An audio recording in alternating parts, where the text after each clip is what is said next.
Babu himself.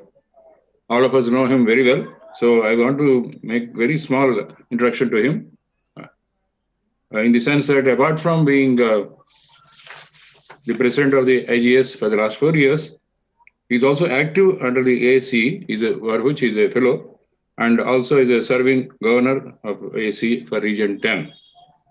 And of course, he had 3 decades of distinguished service at IASC Bangalore. And during his time, he was also a Humboldt Fellow in Germany and also business scholar for the Purdue University, Lafayette, USA. He guided, of course, number of PhD theses and he's got number of international and national journals and organized many, many events which are difficult to describe and for which he was awarded very well. Most important thing being the John Booker Award from ICMAC, the DST Boycast Fellowship, and many other papers by the Indian Geological Society, as also the American Society of Civil Engineers. I would like to conclude his introduction by saying that he had a remarkable service to the IGS in these 4 years.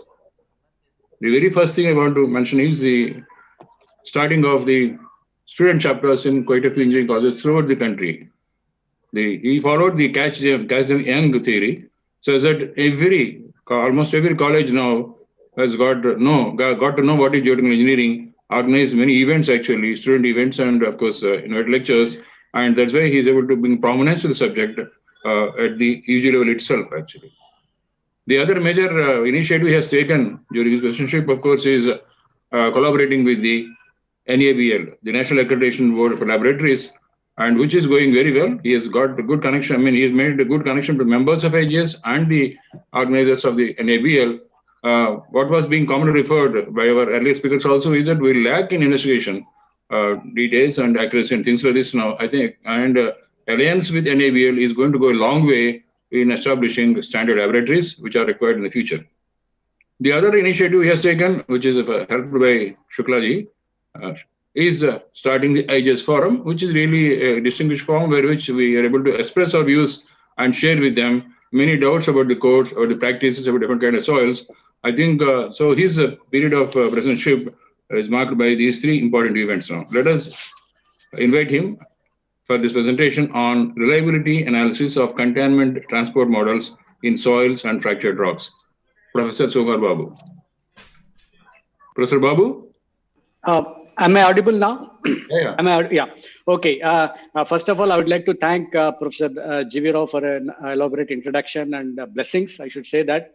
Let us do very well in our Indian geotechnical community and think the way that we gather annually and then celebrate the success in geotechnical issues and challenges.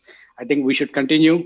I'd like to present some work that we did on reliability analysis of contaminant transport models in soils and fractured rocks. This is the work of Dr. Geeta Manjari. Today morning, we had 2 presentations. You know, they are in the area of environmental geotechnics.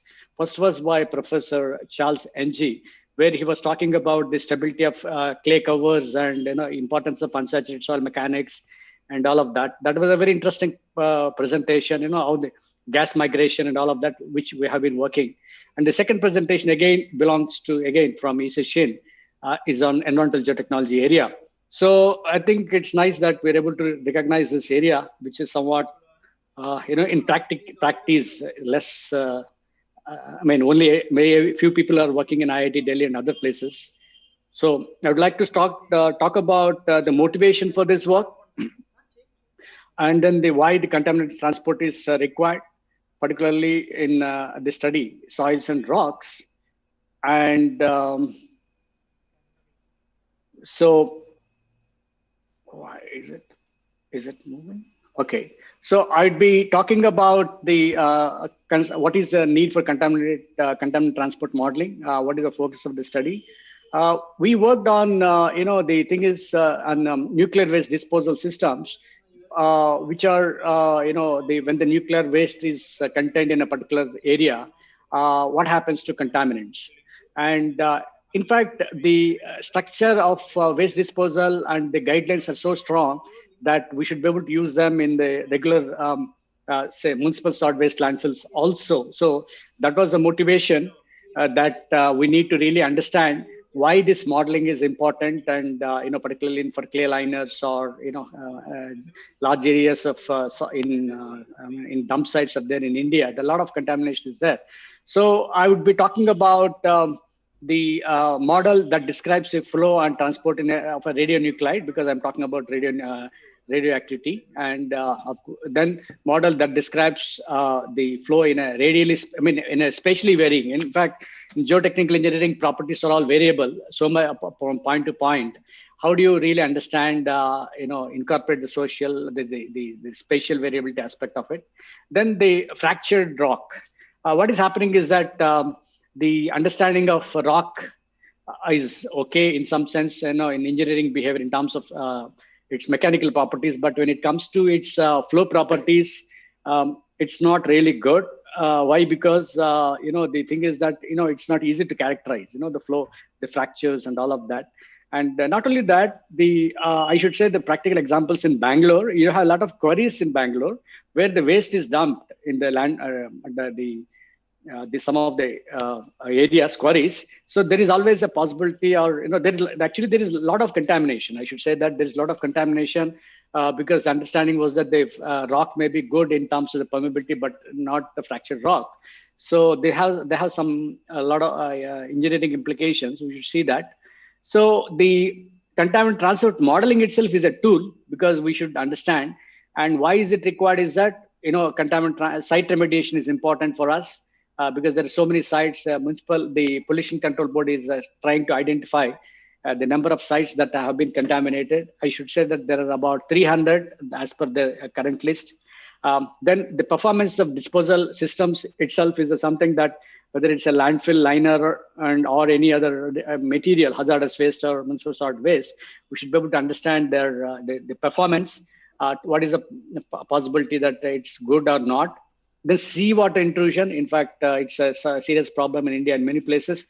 Petroleum leaks. Say there are another contaminant transport, like we know a lot of areas are contaminated organic material or even liquids and all of that. So there is a lot of work that needs to be understood. And when it comes to modeling, I think one should understand that what are the types of contaminants and what is the geological medium that we have. And when it talks about transport in soil, we should know the type of material. Like we say, for example, we always want a clay material, assuming that the clay may have a permeability of -6 or -7 meter per second or something. That's what we somewhat arbitrarily know.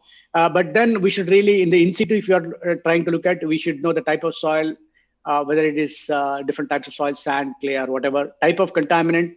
Reactive. You have metallic. There are different types of organic, inorganic, and different types of contaminants. There are some reactive contaminants, and of course, so they can react, and then the clay structure itself will change, and then the permeability will be altered. And non-reactive, sometimes it's just only a passage of the contaminant or diffusion. So type of investigation, people do a lot of experimental work, in the labs. That is quite popular in India. Like we do a lot of studies on clay liners. Put some material and then do some work. Field studies are not much, except that we know that many areas are contaminated. But this is very, very important. I think I know a lot of field studies done by NGRI. I know I'm looking at a lot of all of them, because there are many areas that are contaminated in India, but we don't know how to do the remediation. In fact, in Bangalore, one of the sites is declared as a critically polluted site. It's about 500 acres. So I'm just looking at what could be done. So to understand the problems of large scale, we need proper models, which can be based on either it could be analytical models, or it could be numerical models, and it could be 1D, 2D, 3D, whatever. When it comes to rocks, it's much more complex. I should say that the modeling is much more complicated, because you have fractures and the intact rock matrix. And here the same type of classification exists, but the scale of study can be microscopic, reactive, non-reactive. There are single fractures, multiple fractures, and fracture network, that can take the flow. Again, type of investigation, it could be experimental, field studies. In fact, I was trying to push for field studies.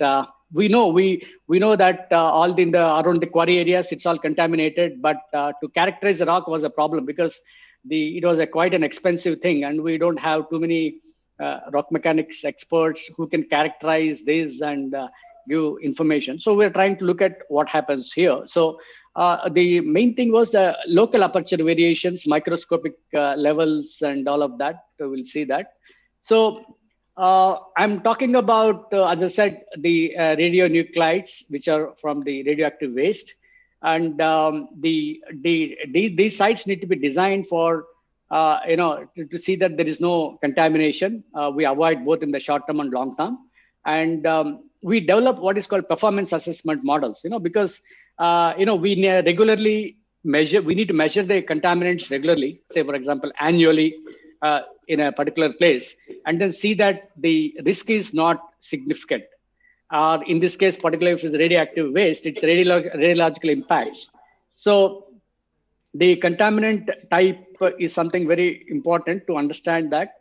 And like why there is a lot of stress on nuclear industry. I think I should say that this project is actually supported by Board of Nuclear Sciences, and they were looking at their liner systems. So then they sponsored a project with us, and everybody is moving towards sustainability and adopting sustainable methods. So which nuclear industry is supposed to be one of the areas where you can get power, and with adhering to these principles. And there is a lot of increase, like you can see in this plot results. You have the different countries have different the rates of generation. And even in India, it's quite good. It's about say 11% of the world electricity. About in India, it's 3.2. We have a lot of plants coming up, and there is a lot of expectations on this. And even in the other thing that we want to say, we have International Atomic Energy Authority, where in terms of the energy that is spent, in the sense that is what was there earlier, it is in terms of these units. So they say that it is going to increase, because you're trying to excavate and use a fuel. How much is the nuclear fuel that is spent in generating energy? So they say that the energy is going to increase, the requirements are going to increase. But the problem with this is that there is more risk associated with the radioactive waste. What is this risk is we should understand. Essentially, we try to see that the waste management is such that it protects human health and environment, and without imposing undue burdens on the future. So we are trying to look at these things. How do you assess long-term performance? See, the conventional solid waste management, we say about 30 years during construction, and again 30 years after the closure. So that's how we'd like to say. But in nuclear waste, it could be much period. It could be, say, for example, the half-life period is say 25 or 30 years. Particularly for short-lived nuclear material like nucleides. It could be 10 times of it. Because you don't want to take, and they're based on their half-life period, one can calculate. So here in the sort of, what is that issues that we'll see in the safety assessment models is something that it's very important to follow. So what are we need to identify the triggering mechanisms that may lead to failures, whether it's liner system, infiltration, the intensity of rainfall is going to be high. Definitely the leachate collection could be higher. So we must be able to understand. And if the cover liner systems are not good, there is a possibility of a lot of migration. And of course, there are a lot of failure scenarios in the sense that in a particular landfill or even a particular site, people are not supposed to go to the areas so that they get exposed to. So there is a minimum distance one has to follow it, and to what extent it's followed, even this. In fact, they have some suggestions like 1 kilometer away or 500 meters away, some sort of things are there. This is where the need for predictive models are developed, in the sense that you have a source at a particular point, and then what is the distance from the source, so that because of various mechanisms of contaminant transport, the concentration comes down to acceptable values. So so we need to understand the radioactive release concentrations and dosages. Say, like what we do is that we expect some amount of energy requirements. So even that can be even always compared with the kind of solid waste generated. It's all similar. The analogy is similar that you have say 1 million tons of waste. How much of leachate it can generate, and what could be the probable concentrations of contaminants it can have. That one can always assess and then design the liner system. Here also, we look at, suppose the government of India wants to generate so much of energy, and what should be your power capacity in different countries. You have in Chennai, we have near Chennai, we have Tamil Nadu. There are so many places, nuclear power plants. So they try to estimate what is the quantity of radioactive material that they have to really use it, as a result of which there is a lot of waste that gets generated, because in the radioactive, the moment you start using uranium and other things, the radioactive waste is there. Like they say that if you want 1 kg, you may have 100 tons, 100 times waste there. So it is not easy. And in this process, you have a lot of uncertainties, in the sense that radiation dosage itself is different, concentrations are different, they vary from so many mechanisms. There are a lot of uncertainties, but you should be able to, the ultimate thing that I must say that what is the probability that this radiation dose is not affecting me? I would like to know, like what is the probability that the corona is affecting me or not affecting me? I must be able to know. Maybe that's the reason we specify 1 meter distance. So that because the probability comes down. Yeah. Sir, your audio is receiving some disturbance. Maybe some other device is on. No. I don't have any other device here. Okay, sir. Okay. Yeah. Now it is okay, sir. Yeah, I don't have any other device. So I'm single room.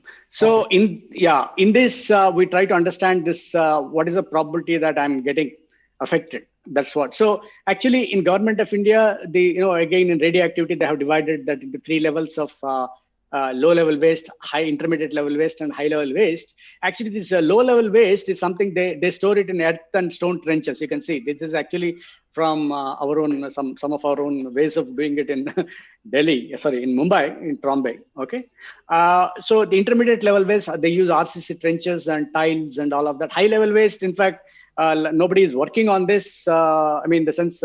The deep geological repositories are required, but in India, we don't have these plans. Even elsewhere also, they're only trying to study, because you want to bury that radioactive waste deep in deeper areas. But maximum is these 2. And then they are always placed in near surface disposal facilities. We call it NSDFs. This is a thing, the NSDF site near Mumbai. You can see that, and as we are only used to this sort of trenches, but I should say that actual practice should be in the form of liners, geosynthetic clay liners, and all of that, which needs to be really incorporated in our practice.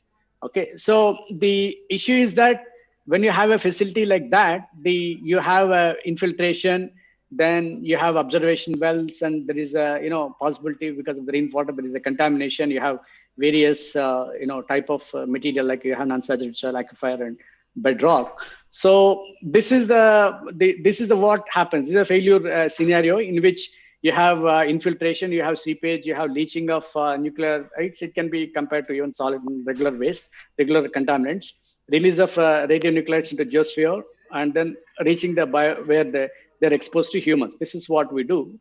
In different pathways. We try actually we call it environmental risk assessment. We would like to see that human people are not affected, cattle, any of fauna, nothing should be affected by our processes. It's a multi-level assessment. So we also look at a lot of uncertainties. I just mentioned that there are 2 types of uncertainties. What you call it is aleatory and epistemic. What it means is that the properties are inherently random. Like, you measure a SPT value, it's random, of course. You measure anything in geotechnical engineering, there are a lot of variations in soil properties, and more so in contaminant transport. Like, I will come back to them. Then uncertainties due to sufficient lack of information. Actually, we don't have any information on most of these things because we don't do proper investigation. So if you do proper investigation modeling, then there is a chance that we understand the problem and come up with proper risk mitigation measures. So we need to understand some of these uncertainties and quantify the performance of the disposal system. That is very critical to us. So what we have is that we have a source term, so or a source model. Like, so for example, I was telling about, I wanted, Government of India needs after for 20 years later, so much of energy is required. So so much of radioactive material is there. That is a source, and from that, so much of waste is generated, but it has to be dumped in a particular place. Do you have that containment systems? That's what. Otherwise, it's you can't store them, right? Then other transport model, groundwater movement and radiological decay and other things. So it is a very it's not easy. It's quite complex because particularly in the geotechnical engineering practice, we call this terminology is from the Atomic Energy the board, but then they call it geosphere because they call it in a global sense, and we need proper transport parameters for value, and insufficient characterization is always very tricky. It leads to a lot of problems, then transport, like say what we do is that here we're trying to simulate the migration process in the case of low and intermediate level waste, because as I just mentioned, India is doing a lot on these things, because so for example, Bombay, and there are so many other places. Soil is heterogeneous, as I just mentioned. We have to understand that we make the models in a simplistic sense, like make some simple assumptions, but we should realize that soil is highly heterogeneous and spatially variable. So we're trying to look at all of this, and to understand this, I just took a radioactive iodine, because it is supposed to have a lot of effects in India. It is there in all of this waste, and it possesses a bigger risk. And sir, actually, you can tell me whenever you stop. There's no, I can just 5 minutes before I will conclude. There's no problem. So you have to have uncertainty characterization, like the geological properties, then the transport properties, then the variability, like how do you characterize the aquifer? Then uncertainty propagation in the source term, then the geosphere model, radiological, they're all there. So how is that uncertainty is propagated? Suppose you do some mistake here in assessment, in the initial stage. What is the consequence of that mistake? One has to understand. Then finally, the question that I would like to answer is that what is the probability that the dosage is exceeding the permissible value, which is supposed to be called failure. If it is less than that, we are okay with that. So this is what we do. Like, say, for example, the source term concentration. In fact, it depends on the concentration at any time is a function of the initial concentration of the radionuclide, the infiltration rate, and the porosity of the soil, and some of the leaching rate of these materials that one should find out. And then you calculate those things. So we try to one can model. There are a lot of models here. Say you're dumping it regularly. Like, say, for example, every 1 year you bring in some tons of waste, or it would be a single source. You placed it sometime, and then now you're looking at, it's a decaying mass boundary condition, we call it.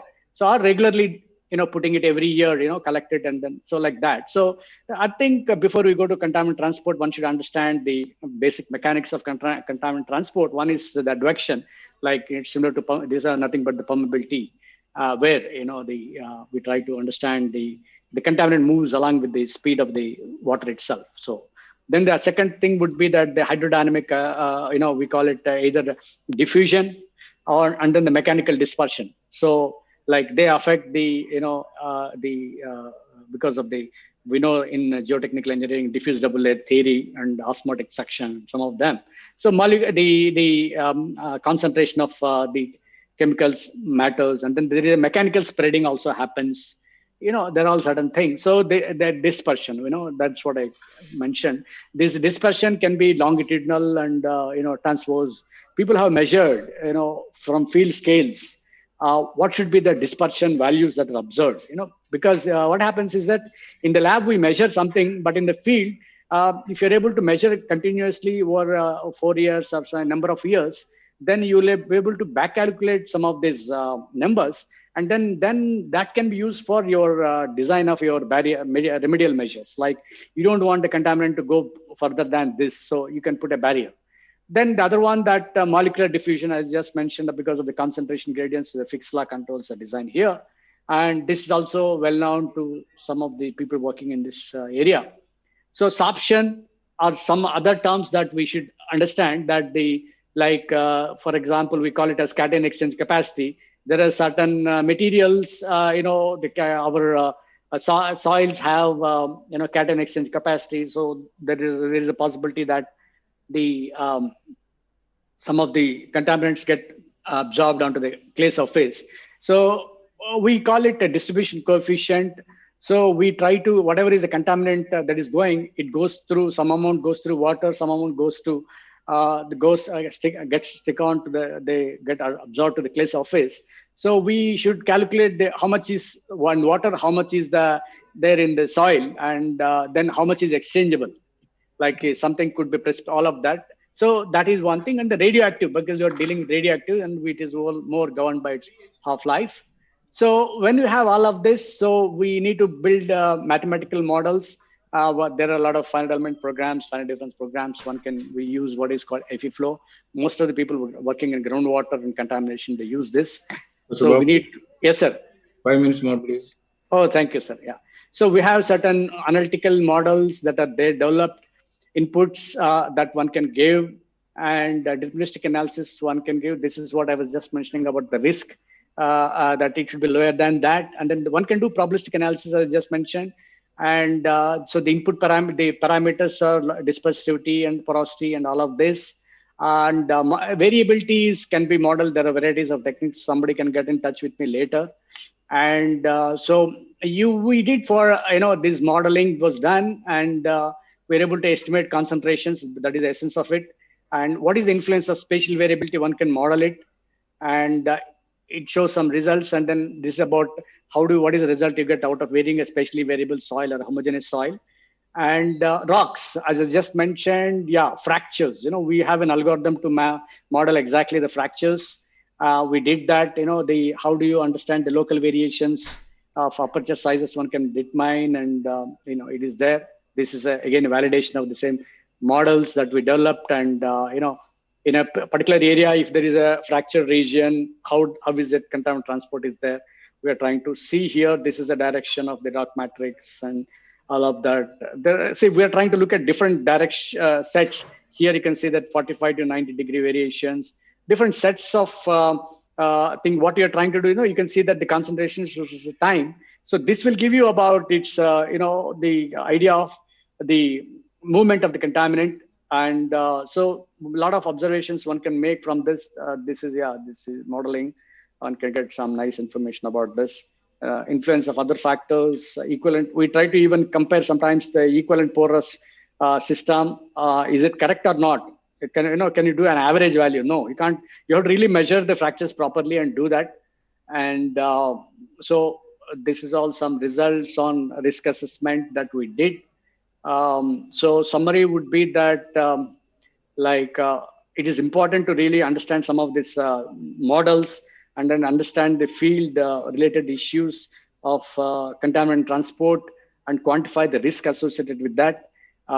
Thank you very much.